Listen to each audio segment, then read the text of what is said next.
Tā būtu.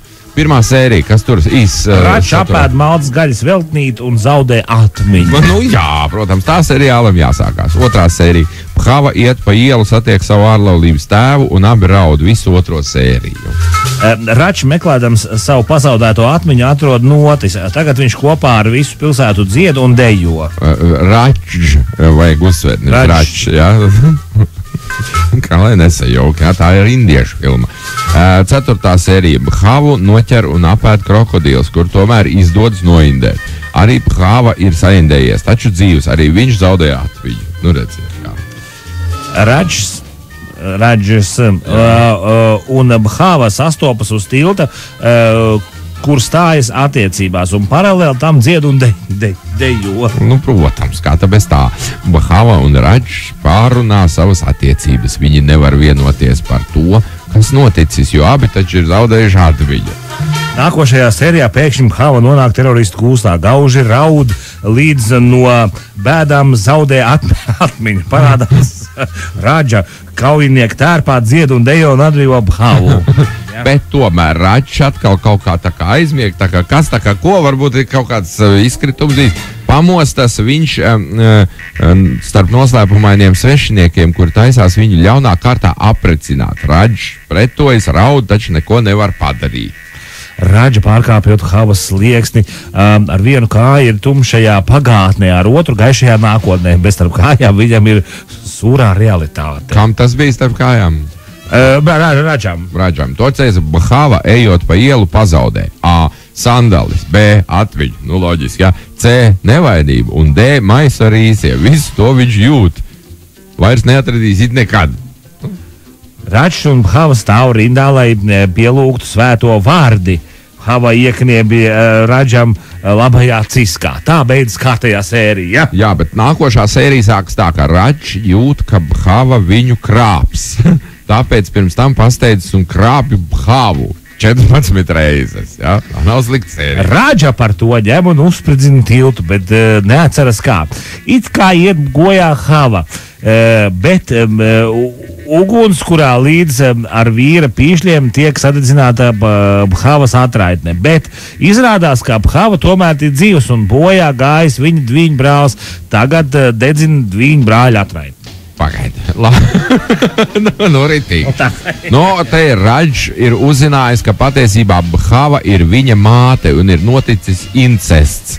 Rača izmisumā dzied bezdibeņu malā, nu, izmisuma dziesmu. Ja, Bhava to vēro un viņas acīs pavīd ļauns smīns. Račs jūt, ka ir apriebies viss. Ja? Viņš metas ārā pa logu. Ņemot vērā, ka viņš dzīvo pirmajā stāvā, viņš metas ārā pa logu 84 reizes, kamēr izmežģīja plecu. Račs brauc ļoti skaļi ar traktoru. Bhava skrien pakaļ un mēģina saukt Raču pusdienās, bet Račs nedzird. Nu, tā tāda sadzīviska sērija, es domāju, no lauksaimnieku dzīves. Mierīgā. Šī sērija savukārt stāsta, bet pēkšņi kaut kāds gļuks parādās. Stāsta tikai par iepriekš minēto krokodilu.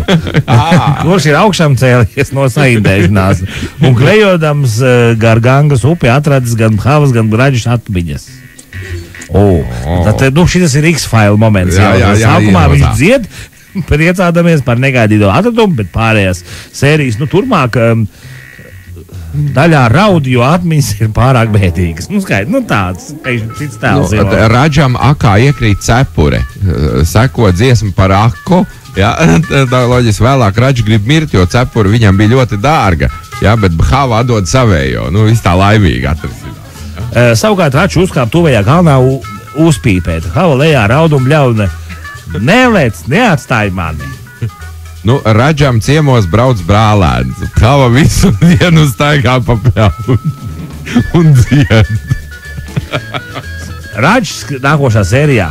Račs skrien pa tirgu, pakaļ dzenas sliktie. Račs mūku visu dienu, pēc tam visus paņem un apsit. Ja?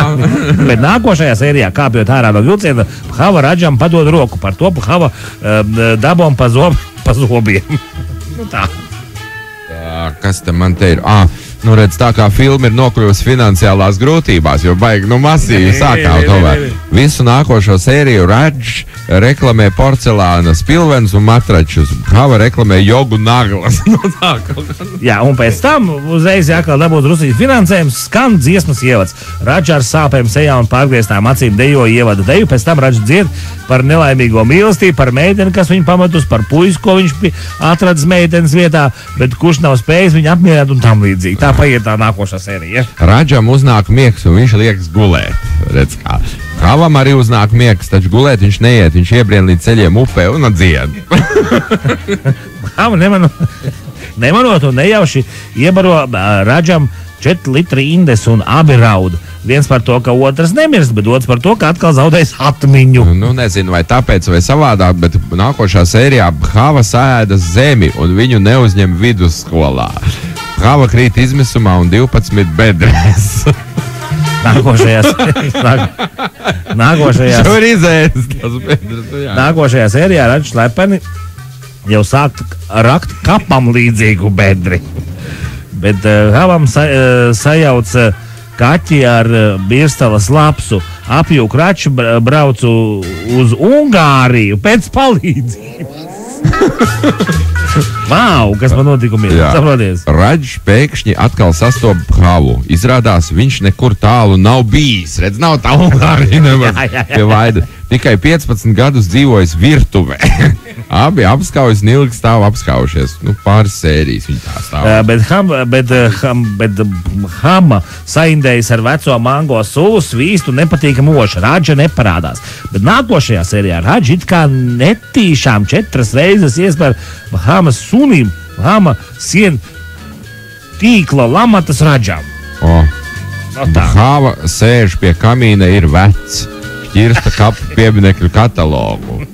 Znāk, kurās ir jau uz beigām iet. Jā, un Radžam noriebis būt par indieti, viņš maina pilsonību uz Ukrainu, Bonderovecu. Tā viņš. Nu, te ir Radžs. Ar roku to nelielāk. To nē, jā. To es nosi. Tu nosi.